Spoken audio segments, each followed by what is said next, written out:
The Upanishads, translated by F. Max Muller. Different classes of Upanishads.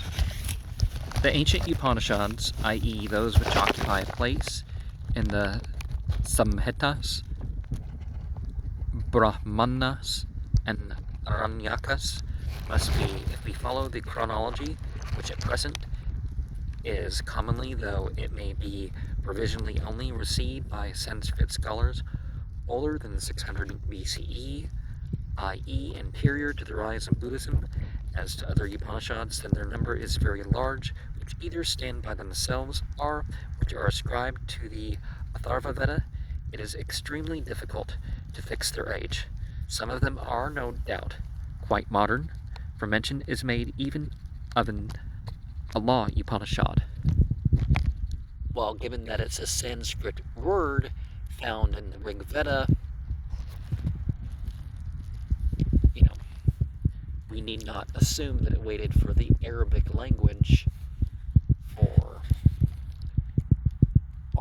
the spread of Islam in this era. But others may claim a far higher antiquity than is generally assigned to them on internal evidence. I shall only mention that the name of Atharva Seras, an Upanishad generally assigned to a very modern date, is quoted in the Sutras of Gautama and Bodhigana. Gautama, translated by Muller, Sacred Books of the East, Volume 2, page 272, and Introduction, page 56. And the Sivetas Vatara Upanishad, or the Sivetas Vataranam Mantropanishad, though bearing many notes of later periods of thought, is quoted by Sankara in his commentary on the Vedanta Sutras 1.1.11, while the Neresimhutarata Paniya Upanishad forms part of the 12 Upanishads explained by Vidyaranya in his Sarvopanishad Arthanubhute Prakasa. The Upanishads comprehended in that work are Aitareya Upanishad, Taittiriya Upanishad, Khandogya Upanishad, Mundaka Upanishad, Prasna Upanishad, Kaushitaka Upanishad, Maitrayaniya Upanishad, Kathavali Upanishad, Svetasvatara Upanishad, Brihad Aranyaka Upanishad, Talavakara or Kena Upanishad, Nrsimhutarata Upanishad. One misses the Isa or Isavasya Upanishad in this list.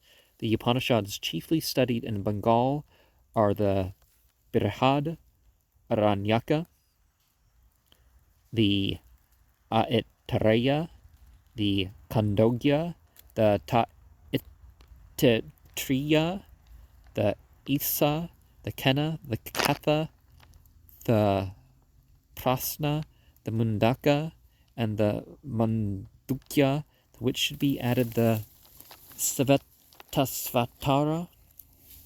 MM's History of Ancient Sanskrit Literature, page 325. The number of Upanishads translated by Dara Shuko amounts to 50. Their number is given in the Mahavakya Muktavali, and the Muktika Upanishad is 108.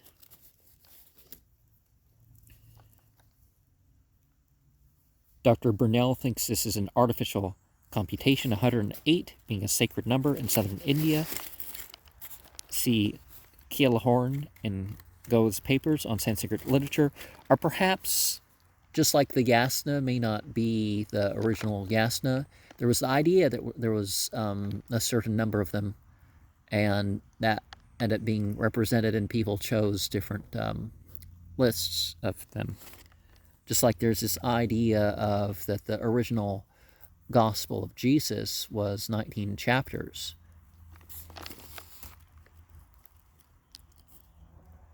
Professor Weber thinks that their numbers, so far as we know at present, may be reckoned at 235. Weber, History of Sanskrit Literature, page 155. In order, however, to arrive at so high a number, every title of a Upanishad would have to be counted separately, while in several classes it isn't clearly the same Upanishad which is quoted under different names in an alphabetical list which I published in 1865. Zeitschrift der Deutschen Morgenländischen Gesellschaft, 19, 137 to 158. The number of real Upanishads reached 149. To that number, Dr. Bennell in his catalog, page 59, added 5. Professor Haung, Brahma Undai Brahmanan, 16, making a sum total of 170. New names, however, are constantly being added in the catalogs of manuscripts published by Bugler, Callahorn, Burnell, Virgin Dralal Mitra, and others, and I shall reserve, therefore, a more complete list of Upanishads for a later volume. Now, they talk about 7 Vedas, and again, like I think they found what could have been a 5th Veda, and I don't remember what it was called. Ending Antiquary 267. Though it is easy to see that these Upanishads belong to very different periods of Indian thought, any attempt to fix their relative age seems to me for the present almost hopeless.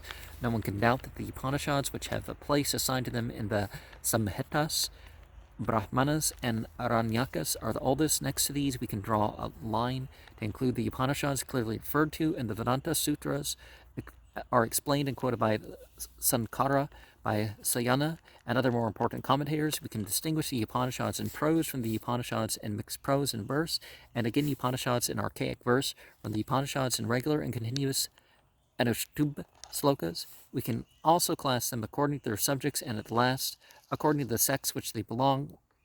But beyond this is hardly safe to venture at the present. Attempts have been made by Professor Weber and M.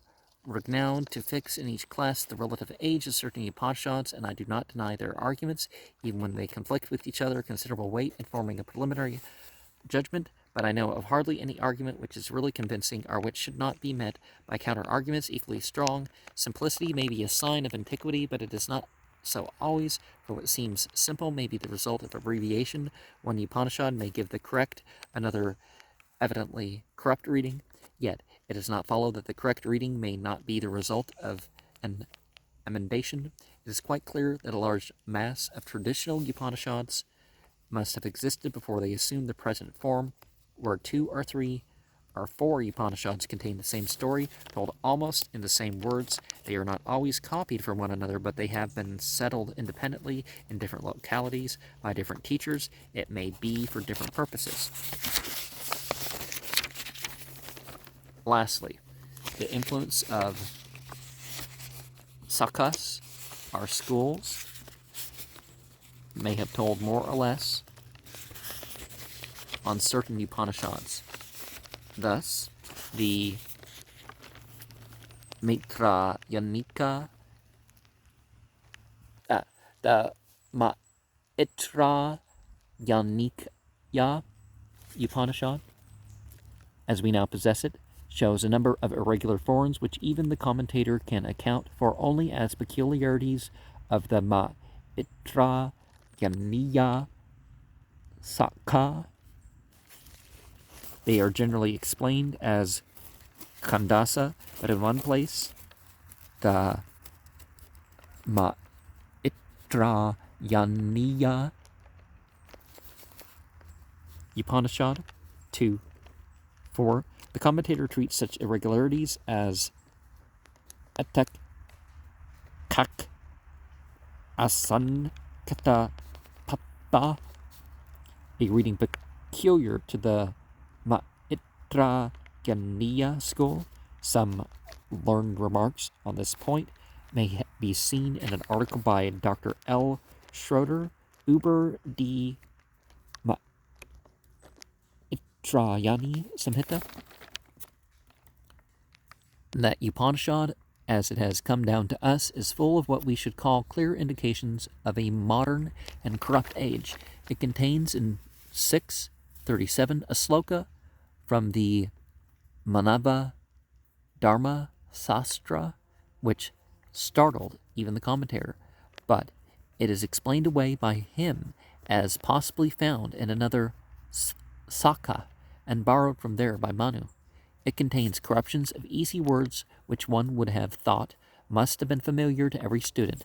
Thus, instead of the passage as found in Khandogya Upanishad 8.7.1, Ya Atma Pahata Papma Vigaro Vimrityur Visoko Vigegratso Pipasa, and so on. The text of the Maitra Yaniya Upanishad 7.7 reads Atma Pahata Papma Vigaro Vimrityur Visoko Vikekitso Vipasa.